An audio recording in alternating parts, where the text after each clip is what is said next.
Well, welcome everybody to this blog about Safran Risk. I'm joined today by Will Foulds of Redstone Risk, who's one of our partners. And I'll let you introduce yourself in a minute, Will. First, let me set the scene. The blog today, the webinar today, is about Safran Risk as it rolls out to companies that may not be particularly expert in risk analytics today. Many of our customers are used to using risk management within their schedules for more accurate forecasting and so on. But increasingly, some companies come to us wondering if they should embark on the journey towards risk management, and what does it mean to grow their risk maturity? What are the benefits to them? So we thought we'd get together with Will and ask for his experience in this area, and he has a lot of experience in introducing customers to the benefits of risk analytics and risk management, and that's what today's about. Will, would you like to introduce yourself, please? Brilliant. Morning. Thanks, Richard. So morning, everyone. Appreciate everyone. It's an early start for quite a few people. So thanks for sharing your time and giving us the opportunity to have a bit of a chat and explore in terms of maximising the investment in cost and schedule risk analysis. So as Richard said, this really is aimed at people who maybe don't do any sort of form of analysis at the moment, but might be thinking about it. But also it's equally looking at people who might have it, but want to try and get a bit more from doing it in the first place. So just a bit of an introduction to myself. So I'm Will Foulds, Director and owner of Redstone Risk Limited. It's my own business I set up a few years ago, but I've been doing risk management and risk analysis for about the last 20 years. Gone considerably grayer in the last few years, especially, but then haven't we all? But a lot of my background is primarily within the defence industry, but also within the sort of energy industries as well. So looking at nuclear, oil and gas, and some local and national governments. I've been very fortunate over that 20 years to work all over the world, which is, well, that's a whole seminar in its own right. But it's given me an opportunity to look at the good, the bad, the ugly, and the very ugly ways, and very good ways, to be fair, actually, in terms of how a lot of the analysis is run in these organisations and what they get from it. And I think what I want to try and share this morning is just some of that learning, I guess, that I've taken over those 20 years. So it's not so much around, how you do an analysis. It's more the ways in which as to why you might want to run analysis. And for those of you that haven't, it might be some ideas as to sort of might give you that push, maybe think, well, actually, this isn't as bad as it might look. And I think this is something that could be really useful. But those of you who are also running analysis might think, well, actually, there's some additional things I could do to really get the most from this. So that's the maximising the investment. So I think it's trying to look at ways in which you can really get something useful from it. And it's often not steps that are as complicated as people might think. Obviously, feel free to get in touch if you've got any questions. There's going to be a Q&A that's going to follow this session as well. So very happy to take whatever questions people have got, and we can take it from there. Thanks, Will. I forgot to introduce myself. I'm sorry. Richard Wood. I'm the CEO of Safran and leading a series of webinars, of which this is one of several. Sorry, Will. You carry on. Not a problem. So, okay. So let's have a look first of all as to why you might want to perform a cost or schedule risk analysis, and that's what the CSRA stands for. Let's think about this question first of all. So for those of you who work on projects, which hopefully is probably most of you, is how many times can you actually say that your project has gone either to plan and or to cost, or both? And if we really think about it, we often might think, well, actually, probably not as often as we might like to think. And there's a whole bunch of reasons as to why projects don't go to plan or to cost and so on. And it's not to explore all of those, but I guess one of them is all around the management of uncertainty, effectively. It's the way in which we would understand how uncertainty is going to affect the schedule, how uncertainty is going to affect the cost. And there's probably a couple of key elements in that. So one is all around the idea of estimating uncertainty. So this is looking at, okay, so we've come up with a schedule and we've got a plan of the work we're going to do and the durations within that. But actually, in reality, it's quite hard to say for certain within that project exactly how long those items are going to take. It's very hard to say, well, I know in 6 months' time that activity will take 10 days. You might have never done it before. So it's really sort of what we would call an estimate, that 10 days. And likewise with cost, it's quite hard to predict exactly how much something will cost when you undertake the project. And so the idea is there's this element of uncertainty that sits around that, so almost like a variation. So to give some examples on that, if you say, well, how long does it take to go on the train from here to another location? You might say, well, it's about an hour. There could be some variation on that for a variety of different reasons. Likewise, how much does a loaf of bread cost? You might say, well, it's about £1.50, but there'll be some variation on that. So the idea is there's uncertainty. So there's a sort of upper and lower bound in terms of the level of confidence we've got on that. The second item as well is around risk. So effectively, it's discrete activities or events that might occur with a probability, and those will have an uncertainty associated with them. So there's a 10% chance that we can't get lorry drivers to deliver. Well, fuel would be a good example at the moment, and obviously there's an effect, and the impact of that is also uncertain. So, sort of, why is this relevant? I guess the idea is that actually there's lots of factors at play, but a big one is uncertainty when you lay out your schedules and you lay out your costs, and that really is a reason why often a lot of these projects don't go in the way in which we hope that they might do. And that sort of gives rise to another question, which is, well, how confident are you in those schedules and cost estimates? And some of you might be very confident in the way that those put together. Some of you might be less confident. But really, it's all around the way in which you would identify uncertainty, identify risk, and the way you would manage it.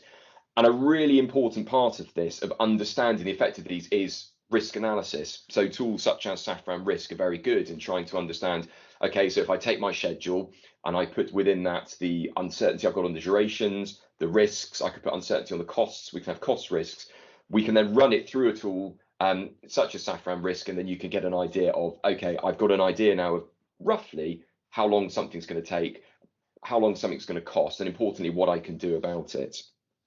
So let's just look at those in a little bit more detail. So from a schedule perspective, you would run your analysis to give you an idea of the chances of completing your project on time. So you would look at all of those activities, and you might have a series of milestones in there, end dates, things like that. You run all of those items I've just been talking about together, and it will say there is a X% confidence. So let's just say 50% confidence that you will have finished this project or this milestone on or before this date. And that's great. The other important thing that the tool will do, which a lot of people don't always use it for, is actually understanding the reasons why you're getting those results come out. So it's not just running it through an analysis and getting a date. It's then thinking, okay, that's great, I've got that date. Why am I getting that date? So what activities with their uncertainty are proving the most sensitive to drive that date? What risks are causing us to drive towards that date? Are there errors in the schedule logic, for example? So Safran Risk has got a great schedule check element where we can actually go through and we can understand, are there problems within the schedule? Have we got missing links? Have we got things that don't make sense? So why are we getting these dates that we are? The other item is cost. So cost analysis will allow us to understand what additional costs might the project incur through either that element of estimating uncertainty or through the risk events as well. And again, that's useful because it gives us an idea of, we thought the project might cost X. Actually, we think there's a chance it will cost a bit more, and these are the percentiles for what those additional costs might be. But also allows us to come up with a better value for a more realistic contingency for the project. So rather than just putting an arbitrary percentage on your overall costs, you might say, well, actually, there's a much more accurate way in which we could come up with these values. And the other element as well is it allows you to understand where you can spend that money most effectively. So there's less guesswork. So rather than thinking, well, we think it's going to be around these areas, we can actually run the analysis to say we're pretty confident that's where we need to be spending it. So that sort of begs the final question on the side, is almost looking from the other perspective. With all of that in mind, why would you not run a cost and schedule risk analysis? It seems very sensible that you would want to do that. When you look at your project through the lens of uncertainty, you realise actually there's a very good chance that things might not go to plan and may not cost as much, may not cost what you think they're going to cost. So running an analysis is a great way of trying to understand what it could go to and the reasons why you would get those results that you do. Okay, thanks, Will. That seems very clear, actually. I don't understand why you wouldn't want to do it. It sounds like it's going to give you a greater degree of control and accuracy without necessarily taking too long or too much of a downside. Yeah, and I think a lot of it, and it sort of quite brings us quite nicely onto really the next slide, I guess. But yeah, there is an investment required in doing this analysis. Obviously, it doesn't just magically happen. It does require the use of software such as Safran. It does require some element of time and involvement. Of course, it does. We're not going to pretend to people that it doesn't. But I think the point is that it's not as scary as a lot of people might think. There's a lot of information you can get very quickly from some and to be truthful, really, the most simple analyses are actually often the best, to be fair, and we'll come on to that a little bit more in a minute. But Okay. it's actually, you can get a lot of information sort of certainly very, very quickly. And I think that's really where this sort of next slide starts to come in. So, yeah, okay, you've made the decision that you're going to invest, or maybe you've already invested and you've got the tool, and you think, well, okay, how do I get the most from this? So the first one is really around this element of saving time. And that's not just in terms of, oh, I can save time by understanding where my project's going to come in and how I can try to speed it up. It's also around the physical length of time that you spend actually running an analysis. So we'll look at those two elements separately now. So obviously, one of the things you can do is you can very quickly understand how your project can become more efficient, less costly, and complete faster. So this is really looking at running those analyses, looking at those schedules, the uncertainties and the risks, and understand, okay, what can I do to bring it in quicker? So we would be looking at the sensitive activities, the sensitive risks, understanding how we can try to manage those and improve our chance of coming in on our sort of originally planned date. And the efficiency element is also looking at, as I spoke earlier about things like the schedule check, for example, that's looking at how can I improve the way in which my schedule is sort of structured and put together? Is there any way in which I can optimize that and fix some of the links? But a really important bit that a lot of people maybe don't really think about this step is actually specifically within Safran, is it helps to improve every step of the actual process we do in running the analysis in the first place. We've actually got a paper coming out that we've done with Safran very shortly that looks at really how you can get that return on the investment that you might put into the tool. And a massive element of that is actually around the physical time it saves you. One of the things we've got to remember is risk analyses often come at key decision points. So clearly they're run sort of at sort of regular intervals throughout the project, and that's great. But we also tend to run them when there's a decision that needs to be made, and almost by definition that can fall in some very time pressured environments and very time pressured situations when not just risk analysis, there's a ton of other stuff going on. And actually, it stands to reason anything you can do or any tool you can use that makes that process easier and quicker, well, surely that's got to be a good thing. It's got to add a lot more value. And that's one of the things that the paper will be looking at is if we look at each of those steps, we found from our experience that Safran can make each of those steps quicker and certainly easier. And as a result, there was more that we could do within that time frame, either by taking the same length of time and doing more, or just shortening that length of time and doing something more useful then with the time that's been saved up. And that's often, I don't make sort of too big a thing about it, but it's a part of the investment in the tool that people don't often think about. That they just think about, oh, it's a great way I can come up with an end date and I can understand the reason why, but also don't miss the point of how long does it physically take you as the analyst or a team analyst to actually run the models is actually a really important part. So I think that's one thing that's definitely worth having a think about is the length of time it takes you to run. The second one is this idea about protecting profits. So there's a cost element in this as well. So from a cost perspective, it is really trying to look at saving money either for the project or for the business, but being able to focus on the stuff that's really important and the stuff that really matters. So we've said there, improving the hit rate on where you spend your money. So again, this idea of less guesswork. So we can run the CSRA to understand these are the activities that are most sensitive to cost. So if these activities take longer, the costs will go up, or the estimated uncertainty we've got on these cost items, there's big sensitivities on some of these. If some of these go worse than we thought they might do, the cost of the project will skyrocket at a rate that we might not have known before. You might also found that some items that you thought were quite sensitive to cost maybe aren't as sensitive as you thought. A real benefit of doing this, which you can do within Safran, is once you actually combine your cost data and your schedule data into one model, because you've then got time related costs and time sort of unrelated costs effectively or independent. And that's really, really powerful because that allows you to understand as your project may go later, what happens to your costs. A lot of people tend to run them as two separate models, which I understand the reasons why, but actually when you think about it, it doesn't really make a great deal of sense because cost and schedule really they go hand in hand within a project. They're not two separate things. So in terms of maximising investment for the cost element, why is it relevant? Well, actually, it allows you to set much more accurate contingencies. So rather again just putting a guess on, you can actually understand what level of finance do I need to put to one side to help manage this project. And also go no-go decisions. So it's used an awful lot within tender responses or bids for particular pieces of work. Strips out some of the emotion that often gets involved in some of these decisions, and actually allows us to make a more accurate sort of investment decision. And I suppose the sort of the comment at the end there is the cost of a bad decision is actually far more than the cost of actually running the analysis in the first place.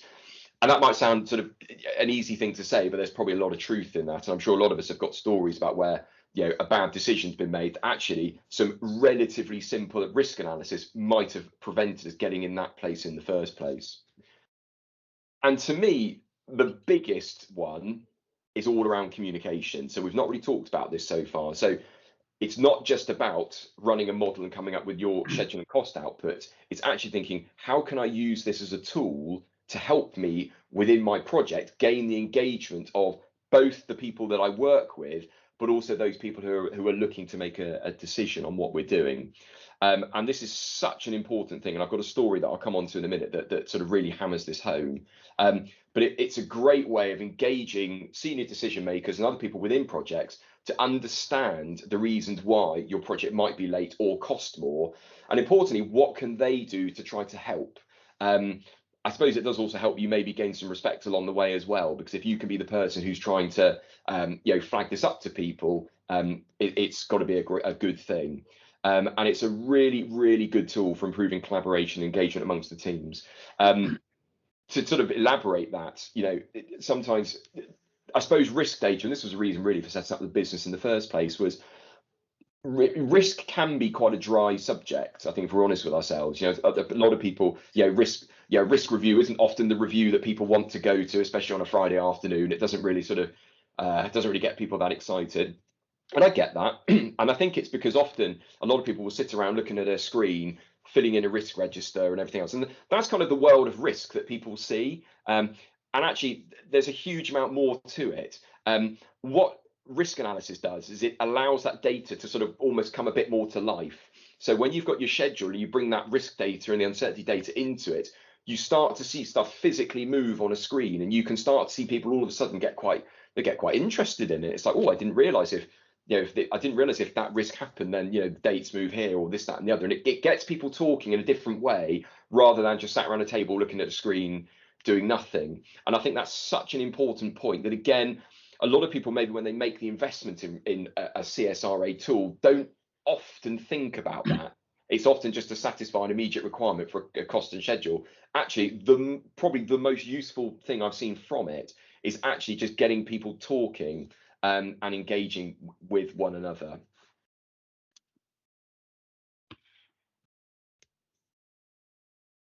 you want to add anything on there, Richard? Or I was just thinking about the work we do in various sectors, and in particular, I was thinking about the engineering and construction sector, because Safran Risk gets involved in all levels of the supply chain in a sector like that. So we work with owners, we work with engineering primes, we work with subcontractors.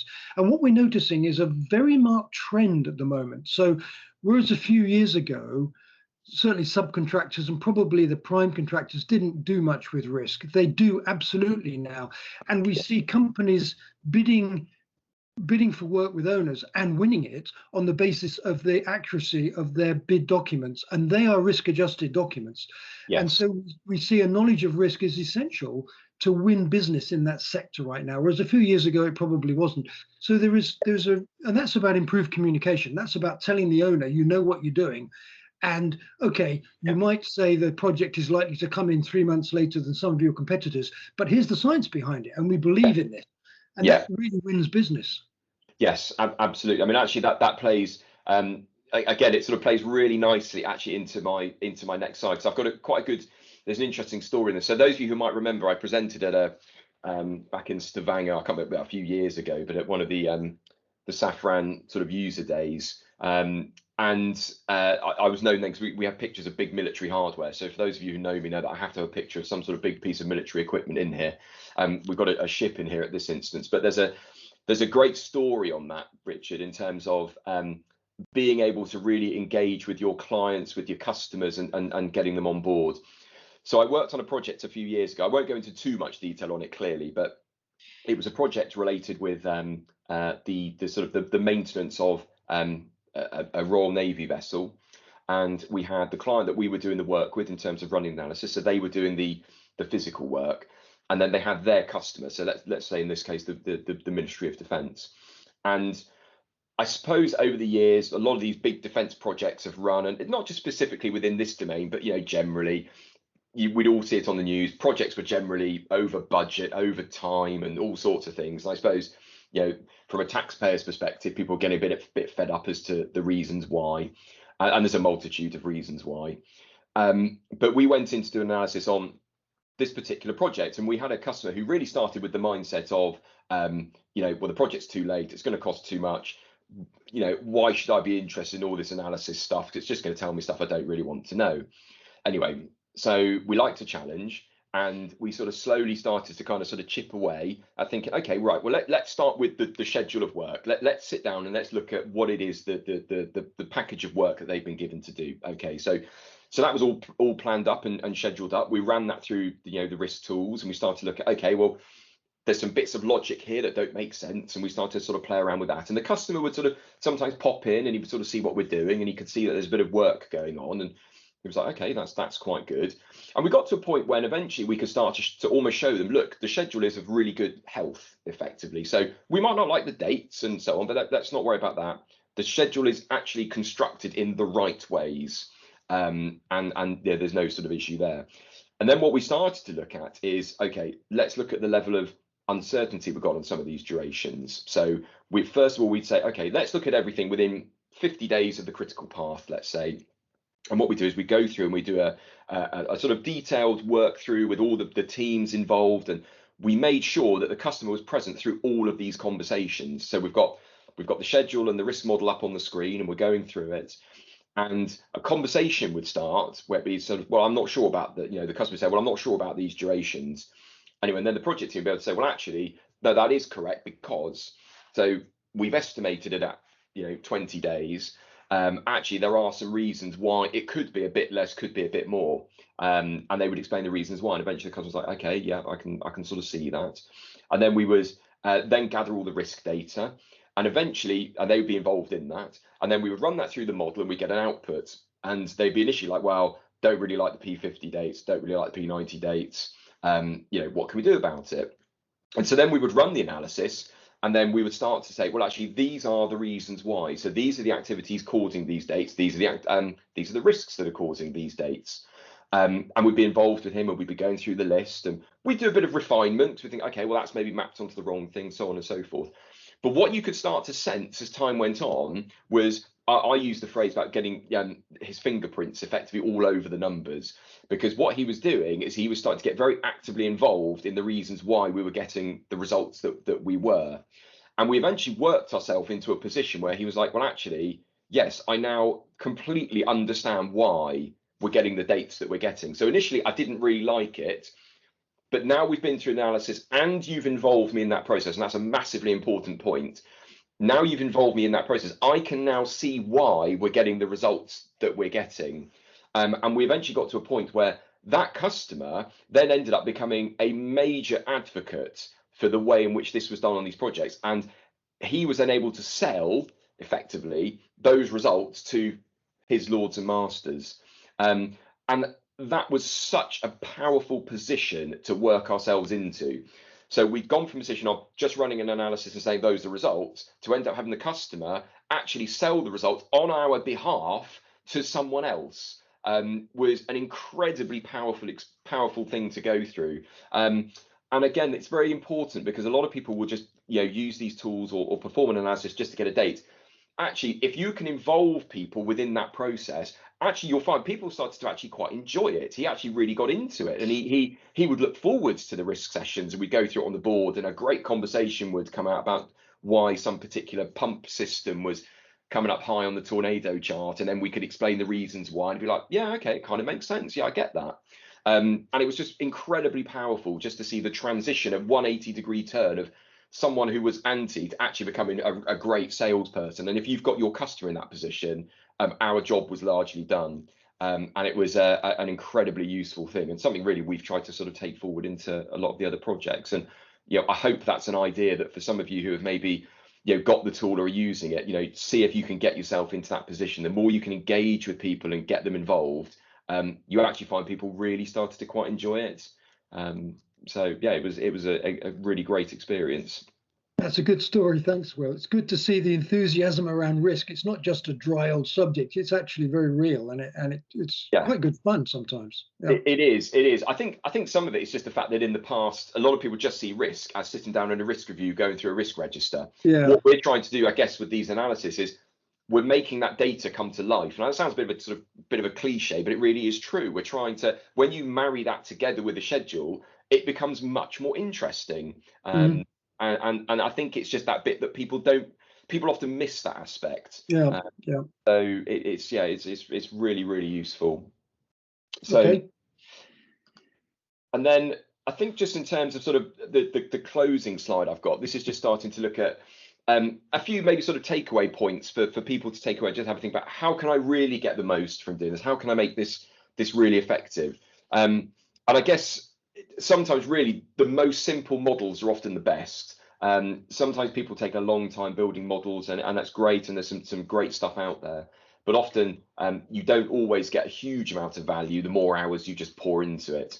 So the first one, and this is really sort of learning from the experience I've had of doing this, is all about sort of clarity, making it clear, understand your audience. So I've sat in quite a few reviews where I've had other analysts from other companies who have presented charts and results from CSRA to customers who they themselves don't understand what the charts are that they're presenting. And that's a pretty dangerous place to get to when you're presenting to a customer something that you yourself don't understand. And what it showed was you've got to understand your audience. So if the decision maker doesn't have experience of doing risk analysis, don't try to bamboozle them with really complicated pictures and diagrams, because it's not really necessary. Sometimes just the most simple stuff is the best. So some very simple sort of histograms or tornado charts are really useful for things like this. And then be clear of the language that you use. So rather than saying, oh, well, that number there represents the correlation between the overall duration and this, that, and the other. People don't think that way. People don't talk that way in their normal everyday language. So use the same language. So if you're saying, well, actually, that's the most sensitive risk, and that's the one that's causing the biggest impact or the biggest delay to that milestone, right, got it. I understand exactly what point you're trying to make now.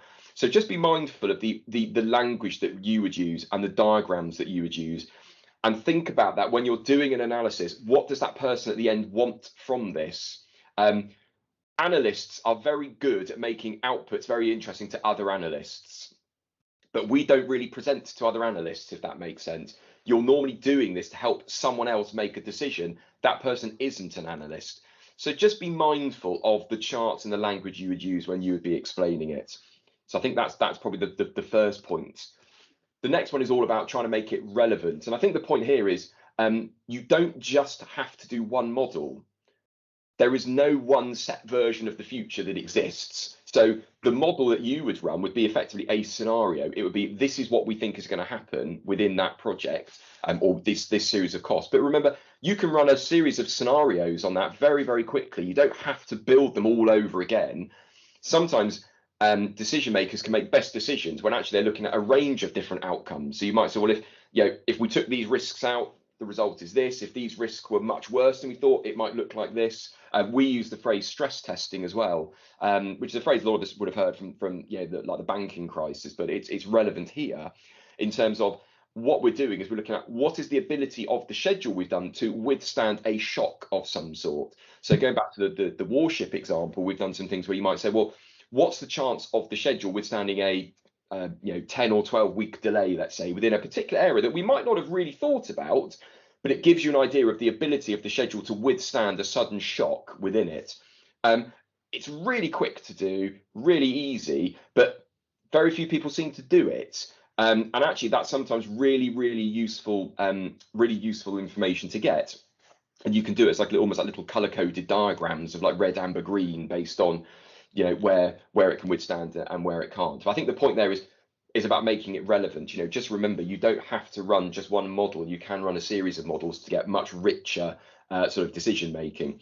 Okay. And the other point there is the law of diminishing returns. And I actually spoke about this at a Safran conference a few years ago, was just remember that the more time you pour into doing your model doesn't mean you get much better value at the end of it. Some people put some very complex ideas in it, but actually often by the time you get to your decision point, well, the decision's kind of moved somewhere else. So just remember, don't spend longer doing these models than you really need to. There's no need to over polish them, because you're not going to get any better decisions that necessarily come out of that. And the final one is just about trying to make it fun. And I sort of hopefully try to touch on this a little bit more within the story, but it doesn't have to be boring. As I said, on paper and so on, it sounds quite a dry subject, but actually there's an awful lot of stuff you can do with this that makes it much more interesting and makes it engaging. When you run analysis, step through the analysis, watch the schedule moving around. It's a great way of understanding how the schedule actually is likely to behave. It's very difficult when you just see it very static. So just remember, make it fun, make it interesting. The more interesting and fun you can make it, the more engagement you will get from people. So that's probably the thing that we found really, really useful. So it's a great way of engaging with others. Okay, thanks, Will. I sense you've reached the end of the webinar. Okay. Yeah, indeed. What's your last slide then? Looks like you've got another one. Oh, it's just a picture. Okay, Redstone Risk. Okay. Yeah. No, thank you for that. That was really interesting. That was going to be of great interest to a company that is a little bit worried about moving into risk, but know they have to do so. And and if anybody needs your help, then do you have contact details? How can they get hold of you, Will? Yes, that's fine. So probably the best thing, if I go back all the way to the front. Oh, hang on. There's more military hardware. So my contact details are on there. So there's my email address. So people very welcome. You can either go onto our website or drop me an email at wfoulds@redstonerisk.com. Very happy to have a chat and see if there's any way in which we can help. So all right, perfect. And these slides will go up on our website in the resource hub, so everybody can have a look at them anyway. And of course, if anybody wants to trial Safran Risk or have a look at what that tool actually does, then again, that's available on our website. So no, that was very interesting, particularly the story about the Ministry of Defence there. I enjoyed that. But thank you very much for your time, Will. No problem. And we'll take any questions, I guess, at some point. Okay. Thank you very much. Bye-bye for now. Thank you.